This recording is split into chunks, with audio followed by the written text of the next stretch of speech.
So yo, what's up guys? Welcome to my Facebook. Diyan nagabaan to my channel, Jelly TV at Crisia's Bike Shop. Ano to sir? Anong street to? Farmers One. Farmers One. Oh, ayan. Dito tayo. Kasi hindi sama natin ating buddy-buddy. So yan, napadpad tayo dito kay Crisia's Bike Shop, Marikina guys. Farmers One. Farmers Street 1. So ayan. Shoot natin ng konti guys. So samahan nyo ko mga FPCC, welcome to my vlog and to my Facebook. Yan ikaw Jelly TV at Crisia's Bike Shop. So i-shoot natin ng konti. Ayan. Shoot ko na sir ha. Ayan, si sir. Shout out kay sir. Ayan. Ang kanilang mga crew. So ayan. Mura dito guys. So ayan. May kailangan kayo sir, pasyalan po kayo dito. Ayan. Oh. Farmers One no? Yes sir, kumana Farmers One. So ayan, nakabili si Jelly TV ng Steam guys. Anong 72 sir? 70mm 70mm. Mountain Peak 350 lang guys. Oh, di ba? Mura, di ba? So ayan mga ano nila. So ayan ang mga frame nila guys. So ayan.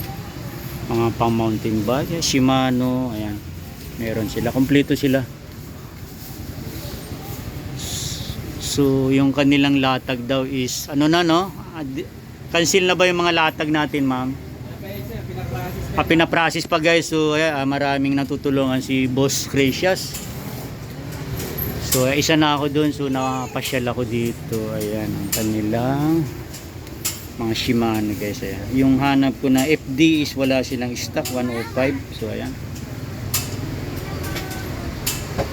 So ayan, napadpad dito ang Jelly TV the vlogger. So against the light guys. Konting shoot lang to guys kasi wala si Boss Crisia's. So ayan. Bas dito guys, ayan. Ilang spoke to sir? 24 po. Parehas. Yes sir. 24 pwede siya sa disc brake at saka rim brake guys. Ano lang siya? 4.5 lang sir no? Yes sir. Ayan, 4.5 so puro abang pa ako na ibang design oh. So ayan ang ating for today's video. Ayan. So ayan mga lovers ng Mountain Peak, ayan carbon o pork lang. Baka magulat natawagan nyo?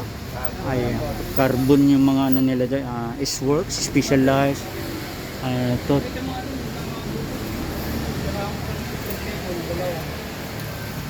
So yung ating shoot guys for today's video and vlog.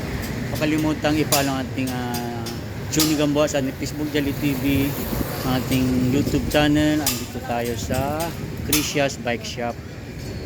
So pakita na rin yung ating all bell button para update po yung aking next video. So thank you so much for watching and God bless everyone.